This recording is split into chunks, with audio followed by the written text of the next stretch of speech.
os Estados Unidos finalmente atacaram e destruíram, ou, nas palavras do presidente Trump, obliteraram as 3 principais centrais nucleares do Irã, Fordow, Natanz e Isfahan.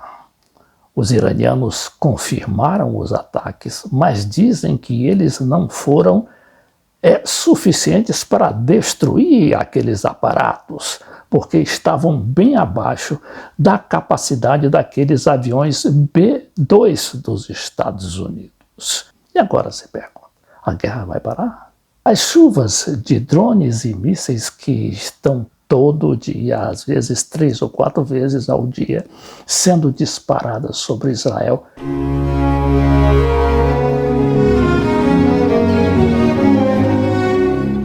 Na verdade, a operação foi dramática, bem ao estilo trumpiano, aquele avião morcego passeando nos céus e que amedrontou a gente. E o próprio Trump diz: ou haverá paz ou tragédia para o Irã, diz Trump após a entrada dos Estados Unidos na guerra.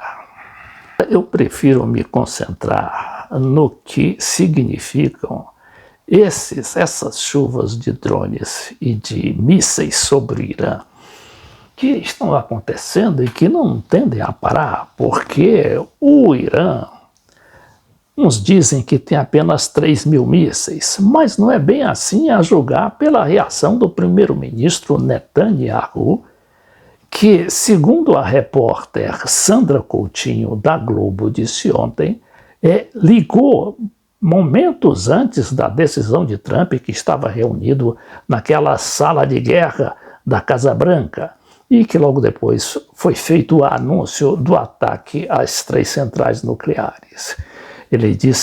Ela disse então que foi pressão do Netanyahu. Agora vamos ver que pressão é essa e a causa dessa pressão. Esse é o Benjamin Netanyahu, o primeiro-ministro de Israel.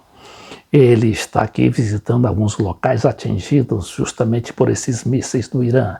E o que é que ele diz? Então ele fala do tal perigo existencial que representa essa ameaça iraniana.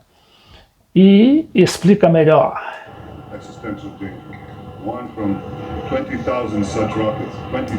Ele diz que não é mas são 20.000 foguetes, ou seja, drones, mísseis, etc.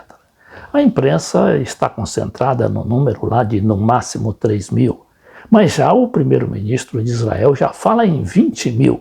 Então é quase que inesgotável essa capacidade do Irã de atacar diariamente o Israel, pelo menos nessa fase inicial e decisiva da guerra. E eu vou aqui à Telesul da Venezuela, que tem uma ligação muito importante com a Press TV lá do Irã, Os países têm relação estratégica.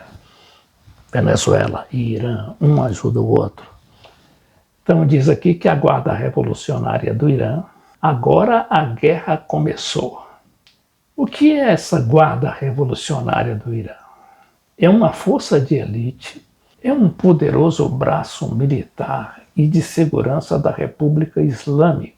É paralela ao exército regular do Irã e foi criada depois da Revolução de 1979 para proteger o sistema político islâmico. Com o controle sobre os mísseis balísticos, operações extraterritoriais, como das forças Quds, e setores econômicos estratégicos, a Guarda Revolucionária do Irã é considerada pelo Ocidente como um ator-chave na influência regional do Irã, incluindo seu apoio a grupos como Hezbollah, Houthis e aquele pessoal lá do Irã que trabalha no Iraque, no interior do Iraque. Isso mostra também que o poder do Irã não é um poder único, como ocorre nos Estados Unidos, que tem lá o presidente. Ainda que tenha o Ayatollah, não é? O Ayatollah Khamenei, que está acima, a autoridade que está acima do poder judiciário, do poder legislativo e do poder executivo, que é exercido por um presidente da República eleito. Mas é muito mais coletiva esse poder que existe no Irã.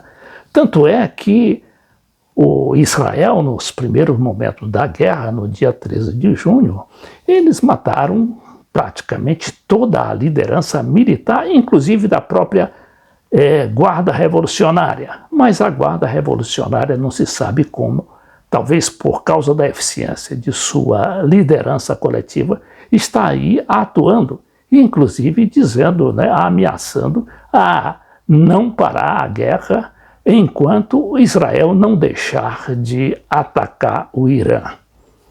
Agora tem também aqui nesse material da Telesul uma declaração do presidente do parlamento iraniano, chamado Mahathir Mohamad. O que ele disse? O que aconteceu não foi nada estranho, se referindo aos ataques americanos, daqueles B-52, com aquelas suas famosas bombas GBU, de 13 mil quilos cada uma. E, além disso, assinalou que o Irã estava esperando o ataque noturno a Fordo, que era aquela principal central nuclear e que fica debaixo da montanha. O lugar foi evacuado há muito tempo e não sofreu danos irreparáveis, dizendo também que não houve ali contaminação radioativa que viesse a prejudicar a população ali que vive ao redor daquelas montanhas.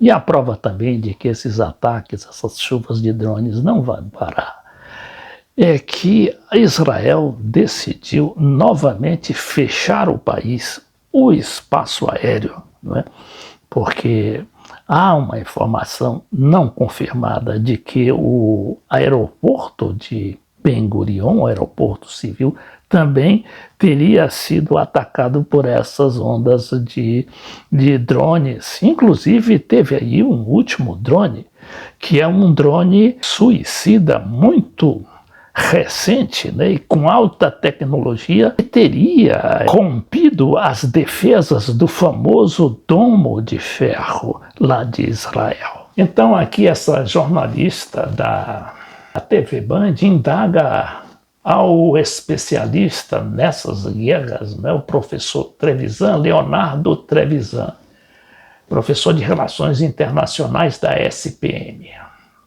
Mas antes é interessante esse comentário da jornalista. Informação dada pela Casa Branca, mas eu confesso que o que está mais me apavorando nesse momento é a resposta, porque a gente já tem da TV estatal dizendo para o Trump, você começou e nós vamos terminar. E, inclusive, um comentarista dessa TV estatal teria dito, iraniana, obviamente, que todo cidadão ou militar americano na região são agora alvo legítimo. Agora, pelo menos, se tem uma informação, professor, que me deixa mais tranquila, eu até estou tentando achá-la aqui novamente, é de que um oficial na emissora estatal iraniana afirma que as instalações nucleares atingidas não continham material radioativo, que era uma das preocupações que a gente conversava. Então, aparentemente, de acordo com as informações que estão chegando, gente, estamos aqui ao vivo, 10h27 da noite, horário de Brasília. Oficial na emissora estatal iraniana teria dito que essas instalações nucleares que foram atingidas não tinham material radioativo. Então, nesse sentido, pode ser menos pior do que a gente imaginava. Mas a resposta é dura e clara, professor. Você começou, nós vamos terminar, e todo cidadão ou militar americano na região são agora alvo legítimo. É isso que diz essa TV estatal, professor. Não há dúvida, É aquilo que mais ou menos todas as vozes sensatas tentavam evitar, mesmo dentro dos Estados Unidos, de que na prática será impossível você manter em 40 bases americanas dispostas pelo Oriente Médio uma proteção 24 horas por dia para todos. Essas 40 bases americanas ali no Oriente Médio, porque em torno do Irã, no Golfo Pérsico, tem 5 bases também muito potentes, no total de 40 mil militares dos Estados Unidos. Então essas bases estariam ao alcance desses mísseis muito potentes do Irã, sobretudo aquele míssil que furou quase todas as vezes que entrou no domo de ferro, não é? Aquele Fatah é um míssil hipersônico que teria a velocidade 18 vezes maior do que a velocidade do som, como diz a própria Press TV, que é a televisão estatal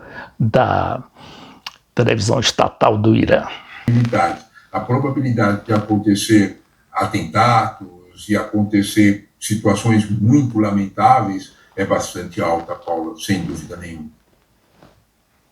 A americana falando que esse bombardeio norte-americano empregou 6 bombas capazes de perfurar aproximadamente 60 metros de profundidade antes de explodirem. 30 mísseis de cruzeiro Tomahawk foram lançados contra outros alvos do programa nuclear iraniano.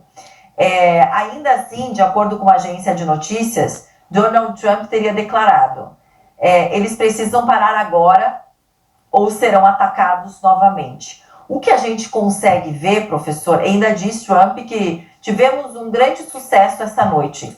Israel está muito mais seguro agora.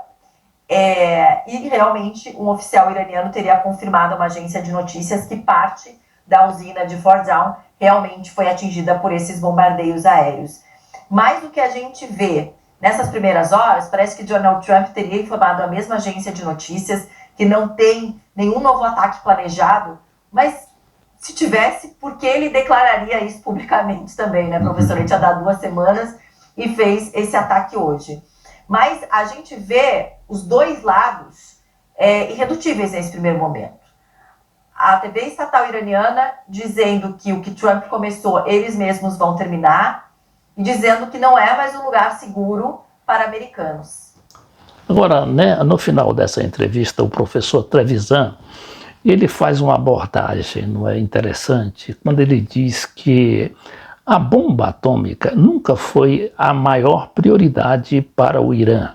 Claro que isso, o Israel precisava, né, de uma justificativa aos Estados Unidos para atacar o Irã. E, logicamente, que esse é um argumento poderoso, porque realmente eles estavam trabalhando, talvez não na bomba, não é, mas estavam próximos de atingir aquilo que é considerado o enriquecimento para fabricar uma bomba, mas o Irã sempre negou que estivesse com esse objetivo. Mas vamos lá no final dessa entrevista. A ameaça iraniana é mais política, e nós temos que voltar àquilo que você já mencionou, né? Que talvez a maior ameaça do Irã seja efetivamente econômica, né? Ele pode incendiar o Ocidente com um preço de petróleo fora de qualquer parâmetro esperado. O petróleo hoje está em $79 o barril, 77 a 79 dólares o barril, e Brent, né? E, de alguma forma, pelos cálculos da JP Morgan, se o Estreito de Hormuz for fechado, isso salta para entre 120 e 130 dólares na primeira semana. Então, é bastante provável, né? Olha, faço a conta, né? Perto de 80 para 120 é subir 50%. Né? E daí em diante pode subir mais, né? Porque é a lei da oferta e da procura. O petróleo 20% menos já é suficiente para estabelecer uma crise.